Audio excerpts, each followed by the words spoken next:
Hello dear students, welcome to my YouTube channel. आज मैं फिर से एक न्यू वीडियो लेके आया हूँ और जिसमें आज का जो पॉलिटिकल साइंस का जो एग्ज़ाम था एच एस फर्स्ट ईयर का, उसका जो क्वेश्चन आंसर है उसको हम डिस्कस करेंगे। मतलब अल्टीमेटली जो पेपर है, क्वेश्चन पेपर, उसको हम थोड़ा बहुत एनालाइज करेंगे कि किस लेवल का क्वेश्चन इस बार दिया गया है। Okay, so let's start. So as you can see the question paper, बहुत ही अच्छी तरीके से क्वेश्चन पेपर को इसका जो पैटर्न, तो स्पेशली इसका जो मार्क्स पैटर्न है वो बहुत ही अच्छी तरीके से दिया गया है। सो इसमें बहुत ऑप्शन भी दिया गया है, मतलब लाइक डायरेक्ट नहीं दिया गया। जो पिछले बार का जितना भी क्वेश्चन था पिछले सेशन का, उसमें हमेशा क्या था, डायरेक्ट 1 मार्क्स में कोई भी ऑप्शन नहीं था। इनफैक्ट 2 और 4 मार्क्स में भी कोई ऑप्शन नहीं था। ओके, ओनली 6 मार्क्स में ऑप्शन मिलता था, बट दिस टाइम हर एक क्वेश्चन में ऑप्शन दिया गया है। Okay, so let's start with question number 1, जो कि पार्ट ए से है। हम पहले पार्ट ए को डिस्कस करेंगे, उसके बाद पार्ट बी में जाएंगे। Okay, so let's discuss one by one. Okay, so first question number 1, इसमें टोटल आई गेस 10 क्वेश्चन दिया गया है, but you have to attempt only 6 question को तुम लोग को अटेम्प्ट करना है, लिखना है। भले ही तुम लोग को you know that 10th question answer पता भी हो, फिर भी तुम लोग को 6 क्वेश्चन का आंसर करना है। ओके ओके, सो जो फर्स्ट क्वेश्चन है, who is, question number 1A। Okay, who is the x officio chairperson of the Rajya Sabha. तो ये क्वेश्चन इतना बार मैंने इंटरनल एग्जाम में मैंने दिया था, आई गेस तुम लोगों ने करेक्ट आंसर लिखा है। सो एनी गेसेस, इसका आंसर क्या होगा? अगर तुम लोग बोल सकते हो, मतलब तुम लोगों ने लिखा है। सो ओके, इसका जो आंसर है वो है हमारा vice president of India. Okay, now question number 2, who is the real executive of India. हमारा जो भारत का रियल, मतलब प्रधान, जो प्रकृति और कार्यपालिका कौन होता है? इसका भी आंसर तुम लोग, I guess I know that तुम लोग को पता है इसका आंसर। सो हमारा जो रियल एग्जीक्यूटिव कौन है? प्राइम मिनिस्टर है। ओके, उसके बाद next question, mention one feature of fundamental rights in India. Okay, तो ये बहुत ही इजी क्वेश्चन दिया है। बेसिकली फंडामेंटल राइट्स का बहुत सारा फीचर्स है। आई डोंट नो तुम लोगों ने कौन सा फीचर्स लिखा है, बट एटलीस्ट अगर तुम लोगों ने करेक्ट लिखा, obviously you will get like full marks. तो इसमें बहुत सारे फीचर्स है, जैसे कि हमारा जो इंडियन सॉरी फंडामेंटल जो राइट्स है, so these are fundamental rights are, it's a very integral part of the constitution, and also our fundamental rights are like comprehensive and detail, क्योंकि फंडामेंटल जो राइट्स है वो बहुत ही डिटेल तरीके से दिया गया है, right? And we have 6 fundamental rights, for example, and fundamental rights are, and the most important, that fundamental rights are protected and guaranteed by the constitution. So these are features. So if there are so many features are there, अगर तुम लोगों ने ये भी लिखा है तो भी करेक्ट होगा, बट अगर अप्रोप्रिएट लिखा है तो obviously definitely you will get 1 marks. Okay, now coming to next question, question number D, when was Indian constitution adopted. Very very easy question. क्या होगा इसका आंसर, अगर तुम लोग को पता है? ओके, सो मैं ही बता देता हूँ, इसका आंसर होगा 1949, 26 नवंबर। ओके, हमारा जो कॉन्स्टिट्यूशन है उसको कब एडॉप्ट किया गया था? 1949, 26 नवंबर को। Okay, next question number E, the 42nd amendment of Indian constitution was passed in the year dash. क्या होगा आंसर? जो 42nd अमेंडमेंट था वो कौन सा ईयर में पास किया गया था? Okay, the answer is 1976। Okay, 1976, 18 December. Okay, 18 दिसंबर अगर नहीं भी लिखा है फिर भी कोई बात नहीं है, अगर तुम लोगों ने ईयर जो है उसको अगर करेक्टली लिखा है then you will get full marks. Okay, now coming to next question number F. Very very interesting question. ये क्वेश्चन बहुत ही अंदर से दिया गया है और इसके बारे में मैंने क्लास में डिस्कस भी किया था और मैंने बोला भी था। एक्चुअली 2 केसेस है, जिसमें से सबसे जो फेमस केस है, जो हम सभी को पता है, कौन सा केस? ओके, पहले हम क्वेश्चन को देख लेते हैं। In which case did the supreme court advance the theory of basic structure of the constitution of India. Okay, तो ऐसा कौन सा केस था, जो केस में दैट जो कॉन्स्टिट्यूशन का जो बेसिक स्ट्रक्चर है, उसको उसके ऊपर मतलब मुद्दा उठा था, मतलब जो किसी ने सवाल उठाया था और इसके ऊपर एक केसेस भी बना था एक व्यक्ति के ऊपर। तो उनका मतलब ये कौन सा किस व्यक्ति के ऊपर केसेस था, वो है Kesavananda Bharati case. Okay, next question number G, directive principles of state policy are justiciable. Okay, now यहाँ पर तुम लोग को क्या लिखना है, इज इट ट्रू और फॉल्स, क्या लगता है तुम लोग को? ओके, सो पहले तो देखो, जब डायरेक्ट प्रिंसिपल्स तुम लोग जब देख रहे हो यहाँ पर, तो तुरंत तुम लोग को दिमाग में ये आना पड़ेगा जो फंडामेंटल राइट्स, क्योंकि ये दोनों में एक क्या है डिफरेंशिएट हम लोगों ने बहुत अच्छी तरीके से, इजी तरीके से मैंने एक ट्रिक बताया था, that fundamental rights are justiciable but directive principles are not justiciable because fundamental right जो वो जस्टिशिएबल इसीलिए है क्योंकि फंडामेंटल राइट्स, अगर कोई भी व्यक्ति किसी का फंडामेंटल राइट्स को वायलेट करते तो वो they can claim to the court, right.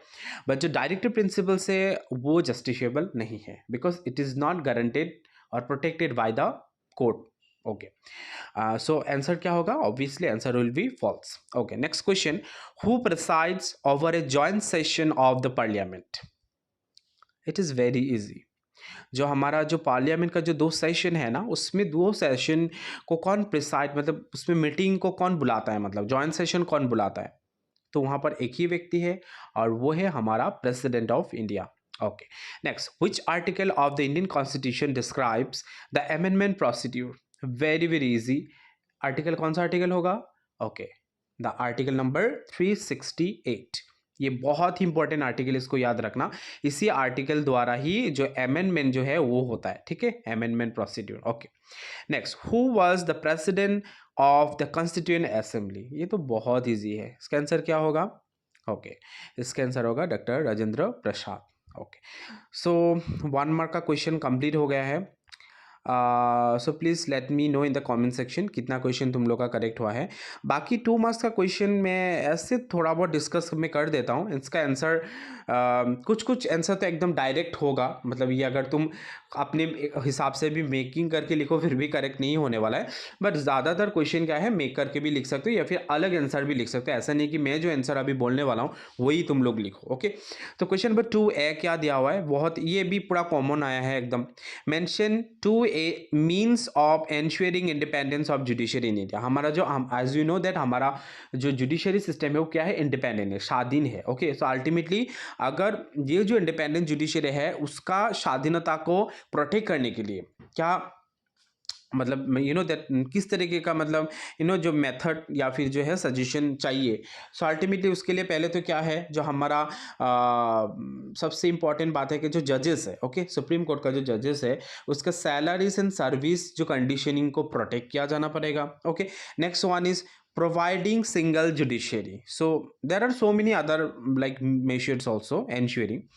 Okay, next question number B, write to main points of the objective resolution। तो अल्टीमेटली कौन सा ऑब्जेक्टिव रेजोल्यूशन, ये तुम लोग का डायरेक्ट क्वेश्चन दिया गया है, सिर्फ नेहरू मेंशन नहीं किया है। सो अल्टीमेटली जब भी objective, I told you that जब भी ऑब्जेक्टिव रेजोल्यूशन का बात बोला जाएगा then you have to remember quickly that is objective resolution related with who, that is Jawaharlal Nehru. Okay, so 2 point लिखना है। सो बहुत सारा पॉइंट है इसमें, बट तुम लोग ये भी लिख सकते हो जो डायरेक्ट मैंने तुम लोग को लिखा था, to establish India as a independent sovereign republic and to draw a constitution for her future governments. Okay, next C, mention the name of the 2 states in India having bicameral legislature। मतलब क्या बोलो, मतलब इतना directly question देगा, मैंने actually I didn't expect कि ऐसा directly question देगा।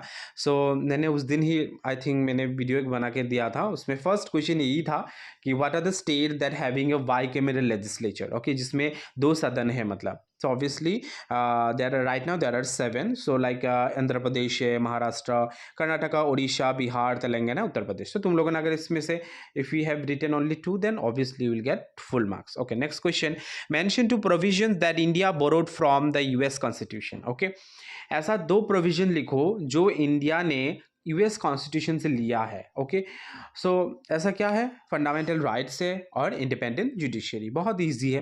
Next question, what do you mean bye preventive detention? Okay, I am definitely sure कि जब एग्जाम में तुम लोगों ने ये क्वेश्चन देखा है तो ये थोड़ा डाउटफुल लगा होगा कि ये कौन सा क्वेश्चन दे दिया है सर ने, तो ये नहीं पढ़ाया।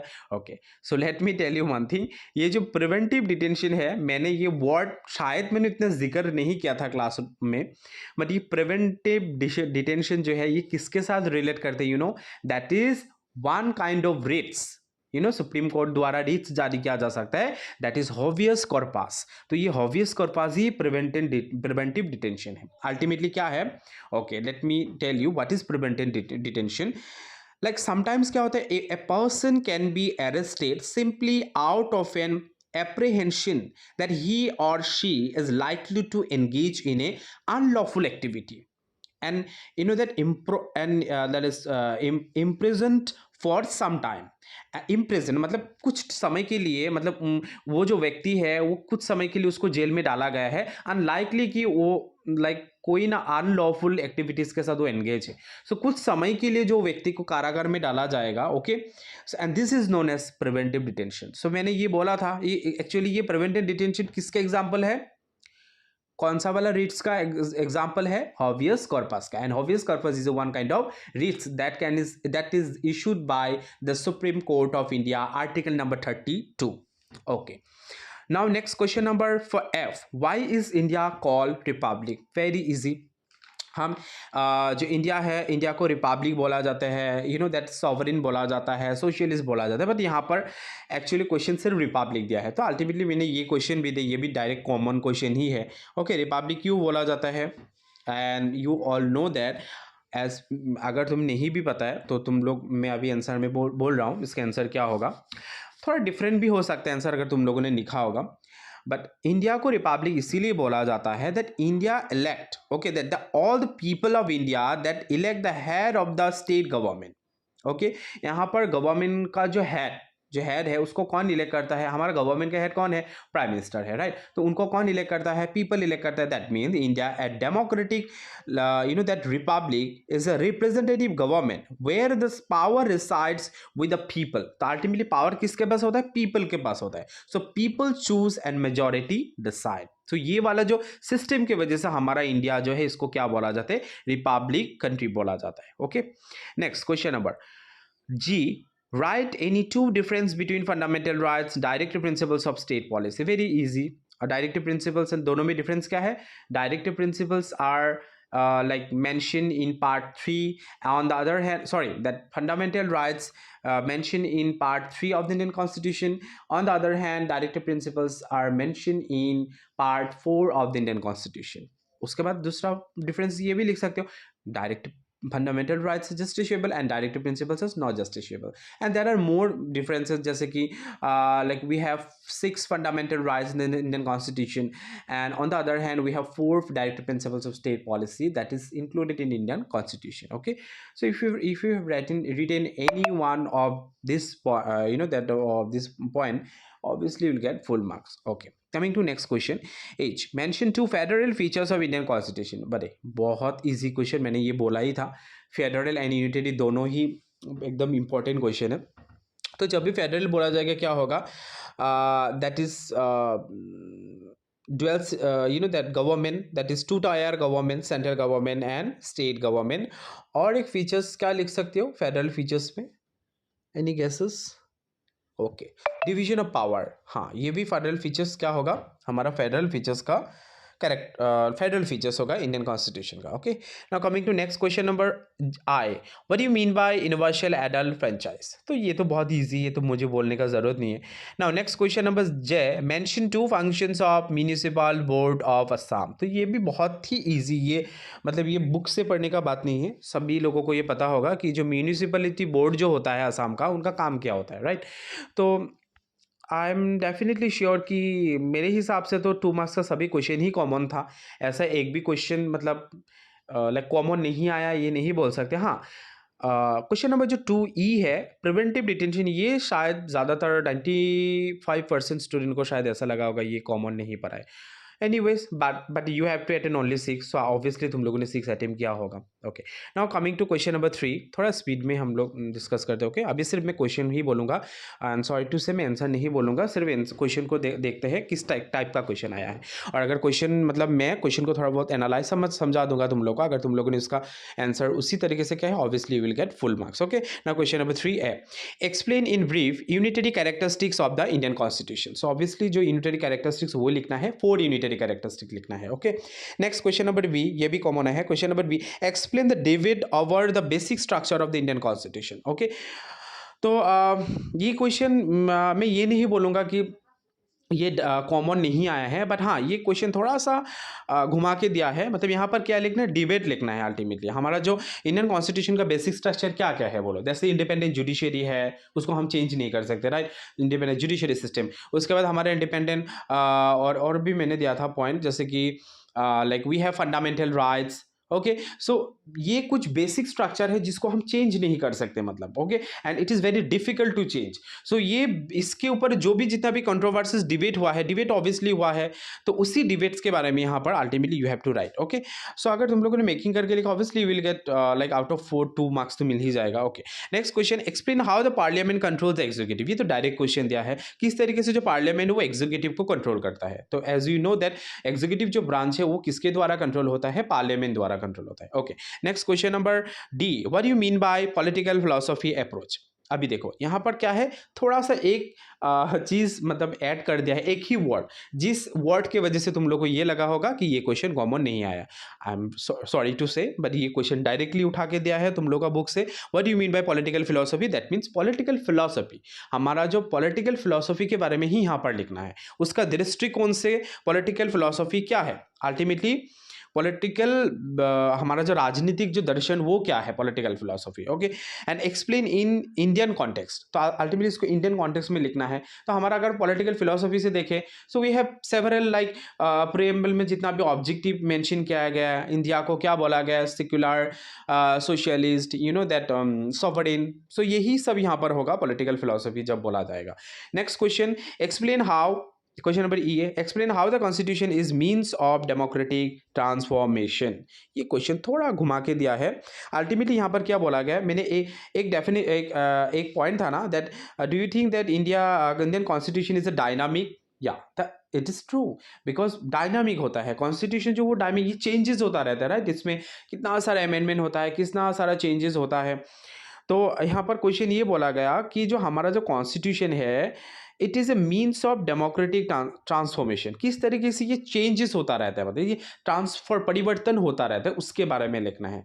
सो अल्टीमेटली यहाँ पर पीपल रिप्रेजेंटेटिव से स्टार्ट करके जितना भी अमेंडमेंट है सब कुछ यहाँ पर ऐड होगा, थोड़ा बहुत मेकिंग करके यहाँ पर, ये अल्टीमेटली ये क्वेश्चन थोड़ा मेकिंग करके ही लिखना पड़ेगा, ये डायरेक्टली बुक्स में नहीं है। Okay, next question number F, discuss the main sources of Indian constitution. ये भी डायरेक्टली दिया हुआ है सोर्सेस, जैसे कि debates of constitution assembly, British constitution, and mixture of several constitution, yes definitely, and like and then I act, जो हमारा जो कॉन्स्टिट्यूशन एक्ट था ना, मतलब जैसे 1919, 1909, 1935, सो ये सब कुछ सोर्सेस है इंडियन कॉन्स्टिट्यूशन का।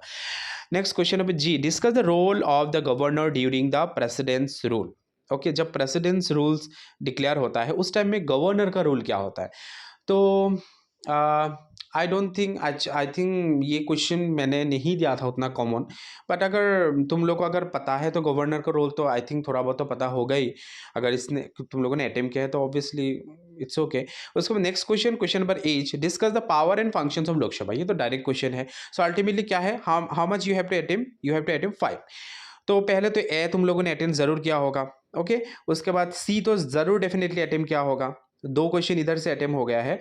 तो अगर तुम लोगों ने पॉलिटिकल फिलोसफी अटेम्प्ट किया है तो 3 क्वेश्चन इधर हो गया, और उसके बाद discuss the main sources of Indian constitution 4, and last वाला जो एच है, discuss the power and function of Lok Sabha. 5 question यहाँ से हो ही गया है। Okay, now coming to question number 6, मतलब क्वेश्चन नंबर 4 6 मार्क्स का, इसमें तो सभी कॉमन है। Number 1, discuss the power and functions of supreme court of India. Direct question छपा के दे दिया। Discuss the fundamental rights and in the constitution of India. Okay, सभी फंडामेंटल राइट्स मैंने बोला ही था, डायरेक्ट दे दिया। Next question C, discuss the composition power and functions of election commission of India, ये भी डायरेक्ट क्वेश्चन है। And discuss the law making procedure in Indian parliament, Indian parliament में किस तरीके से लॉ बनाते हैं, जैसे कि first hour, second hour reading, third hour reading में क्या होता है, वो वाला था। ओके, तो सभी कॉमन है। आई होप तुम लोगों ने 2 अटेम्प्ट किया होगा। ओके, तो थोड़ा जल्दी जल्दी करते हैं, थोड़ा सा बड़ा होने वाला वीडियो, थोड़ा लास्ट तक देख लेना। Okay, then part B. Okay, part B का अभी मैं डायरेक्ट आंसर में बताता हूँ। क्वेश्चन सभी कॉमन आए हैं। 5A, who wrote the book Republic, any guesses? Okay, so the Republic book किसने लिखा था, ये तो पता ही है ना, द रिपब्लिक। यहाँ पर दा मेंशन नहीं किया है, देखो थोड़ा घुमा के दिया है। तो रिपब्लिक जो बुक है वो किसने लिखा है, प्लेटो ने लिखा है। Okay, then B, who put forward the concept of distributive justice, distributive justice जब भी बोला जाएगा उसके साथ किसका नाम आएगा, John Rawls. Okay, the answer will be John Rawls. Then question number C, give an example of political rights, answer will be right to that vote. Okay, next question number D, write a difference between negative and positive peace. Okay, तो यहाँ पर देखो क्या हुआ है, एकदम very simple. जो हमारा लिबर्टी था ना, तो मुझे एक थोड़ा समय के लिए ये लगा था फॉर ए मोमेंट कि ये शायद लिबर्टी दिया है, बट नो, क्वेश्चन में कोई रॉन्ग नहीं है, ये पीसी दिया हुआ है, ये पीसी है। पॉजिटिव एंड नेगेटिव पीस दोनों है, हम लोग का बुक में भी है। पॉजिटिव एंड नेगेटिव जब पीस बोला जाएगा वो क्या होगा, अल्टीमेटली वो लिबर्टी वाला ही, सिर्फ उसके जगह में थोड़ा बहुत चेंज है। अल्टीमेटली क्या है, नेगेटिव पीस हम किसको बोलते हैं, that refers to the absence of direct violence. जहां पर डायरेक्ट वायलेंस जो है उसका एब्सेंस को हम क्या बोलते हैं, नेगेटिव लिबर्टी बोलते हैं। And where is the positive peace refers to the absence of indirect and structural violence. Okay, next question number E, mention a difference between Indian secularism and western secularism. It is very easy, मैंने सब ये तो 4-5 differences मैंने already class में दे दिया था। Okay, next question number F, in which year was the Universal Declaration of Human Rights, EDHR in short, adopted? Okay, answer will be 1948, 10 December. Okay, write a feature of development. Okay, development क्या है, development तो पता है ना, development is a continuous process. Okay, development is a multifaceted. तो तुम लोगों ने अगर कुछ पॉइंट दूसरा भी लिखा फिर भी अगर करेक्ट लिखा तो obviously get full marks. Who, next question H, who first use the term politics, politics किसने यूज किया था, obviously Aristotle. Okay, next, who wrote the book long walk to freedom, किसने ये बुक लिखा था, इसका आंसर क्या है, Nelson Mandela. Okay, next, give an example of human rights. तो ह्यूमन राइट्स का एग्जाम्पल क्या होगा, सबसे परफेक्ट जो एग्जांपल क्या है, right to life and liberty, ये कभी मत भूलना। ओके, ना क्वेश्चन नंबर 6, तो अल्टीमेटली ये सभी क्वेश्चन कॉमन था definitely, but you have to attempt only 6। Next question number 6A, mention 2 forms of structural violence. Structural violence का 2 फॉर्म्स क्या होगा, जैसे कि डोमेस्टिक वायलेंस है, race of killing people, right. Okay, next B, why do we need constrain in enjoying freedom. It is very very important, क्योंकि हमें जो है कंस्ट्रेन जो है चाहिए ही चाहिए अगर हमें फ्रीडम का एंजॉय करना है। क्योंकि अगर कॉन्स्टेंट नहीं होगा, मतलब अल्टीमेटली बाधा नहीं होगा, तो वो फ्रीडम हम एंजॉय नहीं कर पाएंगे। क्योंकि जब जो कॉन्स्टेंट्स हमें क्या देता है, constant give us to protect rights. अगर हमारे पास कॉन्स्टेंट नहीं होगा then we can not protect our rights. For example, जैसे कि हमारा जो फंडामेंटल राइट्स है वो क्या है, प्रोटेक्टेड है बाय द कॉन्स्टिट्यूशन द्वारा। अल्टीमेटली सुप्रीम कोर्ट जो है वो क्या करते हैं, उसको प्रोटेक्ट करके रखता है, राइट। तो अगर वो बाधा, मतलब अल्टीमेटली सुप्रीम कोर्ट अगर वो प्रोटेक्ट नहीं करता तो अल्टीमेटली क्या है, मतलब उसमें मतलब अल्टीमेटली क्या है, फ्रीडम होना चाहिए बट उसमें कांस्टेंट होना, it is very important. Ultimately यहाँ पर आंसर वही लिखना है कि हमें कांस्टेंट क्यों ज़रूरी है अगर हम फ्रीडम को एंजॉय करें। And next point will be to develop respect for the views and belief of others. Okay, ultimately दूसरों का बिलीफ के लिए भी हमें जो है कॉन्स्टेंट्स का बहुत ज़रूरी है। Okay, next question, mention 2 components of nationalism. देखो यहाँ पर घुमा के दिया है, यहाँ पर एलिमेंट्स के जगह पे क्या दिया है, कंपोनेंट्स दिया है। तो what will be the answer, common faith, common resident, common language, common बहुत सारा है, कॉमन इंटरेस्ट जो भी लिखा है तुम लोगों ने। ओके, 3 क्वेश्चन यहाँ से मिल गया, अभी 3 और लिखना है। What you mean by global citizenship, direct common दे दिया है। मेंशन 2 नेगेटिव डायमेंशंस डेवलपमेंट, ये भी डायरेक्ट क्वेश्चन है। Mention 2 forms of equality, equality क्या है, political social equality. Okay, what you mean by social justice, direct question है। Mention 2 subject matter of political theory, direct है, like emergence of states, okay. And then we have political institutions, we have political phenomenon, okay. These are the subject matter of political theory. Next, what do you mean by individual liberty? Direct question है. What is mean by national right to self determination? ये भी direct दिया है, okay. Now coming to, now you have to attempt only six he attempt करना है ना. I hope तुम लोग ने 6 attempt किया होगा. Now question number 7A, explain the different challenge to peace in contemporary world. तो आप यहाँ पर क्या लिखना है, ये भी डायरेक्ट क्वेश्चन है कि हमारे लिए पीस को चैलेंज करने के लिए क्या क्या चैलेंज, मतलब what are the challenges to peace in contemporary world, क्या क्या डिफरेंट चैलेंजेस है, राइट, वो लिखना है. डायरेक्ट क्वेश्चन ये दे दिया है. Right A note on alternative conception of development. Development का ऑल्टरनेटिव कंसेप्शन लिखना है, ओके. डेवलपमेंट का 2 अलग अलग कंसेप्शन है, मैंने बोला ही था, that positive sorry narrow concept and broad concept. जब नैरो कॉन्सेप्ट में हम डेवलपमेंट बोलेंगे तो कुछ चीज़, छोटा छोटा चीज़ में ही मतलब उसको हम डेवलपमेंट बोलेंगे. जैसे कि मान लो हेल्थ फैसिलिटीज़ हो गया, एजुकेशन हो गया, तो इतना तक ही हमारा क्या है डेवलपमेंट. या फिर रास्ता घाट, मतलब जो है दैट रिपेयरिंग और that is road and light, street light, that, and I like constructing these all things, and also that to build that hospital. तो ये हमारा नैरो कंसेप्ट में होता है. बट हम जब ओवरऑल डेवलपमेंट बोलेंगे तो वो ब्रॉड सेंस में आएगा, ओके. तो यही ऑल्टरनेटिव कॉन्सेप्ट लिखना है उसका, okay. Next, right A note on non violence. ये तो बहुत ज़्यादा ईजी है, तुम लोगों ने हिस्ट्री भी पढ़ा था, वो तो नॉन वायलेंस तो पता ही है, शॉर्ट नोट, अगर तुम लोगों ने ये लिखा होगा तो. Next question, explain the concept of liberty as put forward by J.S. Mill. ये भी डायरेक्ट क्वेश्चन दिया है. J.S. मिल का क्या लिखना है लिबर्टी के बारे में, okay. Next question, write a relationship between rights and duties. So ये तो डायरेक्ट क्वेश्चन है, ये बहुत ईजी क्वेश्चन था. Next question, mention the difference between political science and history. तो ये भी क्वेश्चन मैंने दिया था, मतलब उतना इंपॉर्टेंस नहीं दिया, बट क्लास में थोड़ा बहुत अटेम्प्ट किया था कि हिस्ट्री, वैसे भी as you know that without history political science is nothing, because political science का शुरुआती क्या है, हिस्ट्री है. सो कोई भी चीज़ हिस्ट्री के बिना अधूरा है. तो अल्टीमेटली यहाँ पर differences, but you have to write the differences. दोनों के बीच में डिफरेंसेस क्या है, okay. As you know that political science में क्या है, पास्ट प्रेजेंट फ्यूचर तीनों ही है, बट हिस्ट्री इज हिस्ट्री, तो उसमें डिफरेंसेस लिखना है ultimately, okay. Next question number G, explain John Rawl theory of justice. Direct question दिया था, मैंने बोला था शायद, ओके. Next, mention 4 difference between citizen and alien. ये भी डायरेक्ट क्वेश्चन है 4 मार्क्स के लिए.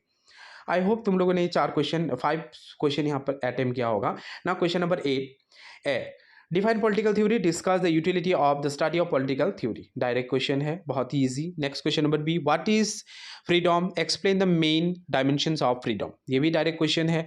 Next question, what you mean by secularism and write a critical note on Indian secularism. ये भी डायरेक्ट है क्वेश्चन. नेक्स्ट, ये तो बहुत, मतलब मुझे लास्ट क्वेश्चन देख के एक्चुअली थोड़ा बहुत फ़नी लगा कि मतलब ये भी डायरेक्ट ही दे सकता है, मतलब आई डिडंट एक्सपेक्ट, बट ये दे दिया. चलो, तुम लोगों ने डेफिनेटली लिखा होगा that political liberty without economic equality is meaningless, okay. Explain it. I hope तुम लोगों ने इसमें से 2 क्वेश्चन अटेम्प्ट किया है अच्छे तरीके से.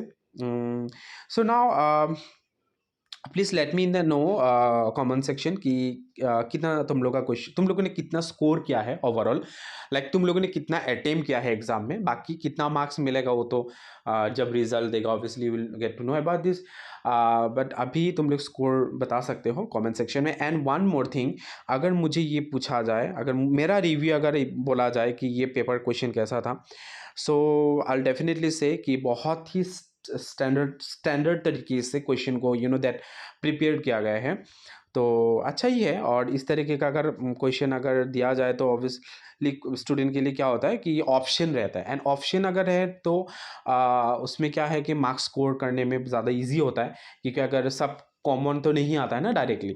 तो definitely I will give out of 100 में तो 90% अच्छा ही था क्वेश्चन अगर मैं देखूं. बाकी 1-2 क्वेश्चन इधर इधर थोड़ा बहुत हो सकता है, बट क्या है ना, सब क्वेश्चन डायरेक्टली नहीं देता है, कुछ ऐसा भी 2-3 क्वेश्चन देगा तो जिसमें मतलब अल्टीमेटली तुम लोग का कॉन्सेप्ट पूछा जाता है, मतलब कॉन्सेप्चुअलाइज होना पड़ेगा, मतलब तुम्हें उस चीज़ के बारे में पूरी तरीके से कॉन्सेप्ट क्लियर होना पड़ेगा, otherwise you can not right. क्योंकि तुम सिर्फ ओनली 50% ही डायरेक्टली रट्टा मार के लिख सकते हो, but what ever the rest of the question जो है वो पूरी तरीके से कॉन्सेप्ट के ऊपर बेस्ड है. सो ये एंटायर क्वेश्चन इज, एक ही वर्ड में बोलूंगा, that is conceptualized and very standardization, okay. Okay, so I will stop here. अगर वीडियो अच्छा लगा है तो ऑब्वियसली इसको शेयर कर देना, कमेंट करना और चैनल को सब्सक्राइब ज़रूर करना। ओके ओके, चलो, and all the best for the rest of the exam. और बाकी मेरा इस चैनल में अलग अलग वीडियो में मैं डालता रहूँगा that is related with polity, Indian polity के साथ जो रिलेट है। तो ऑब्वियसली मेरे चैनल में विजिट करते रहना। Okay, bye bye, will see you soon.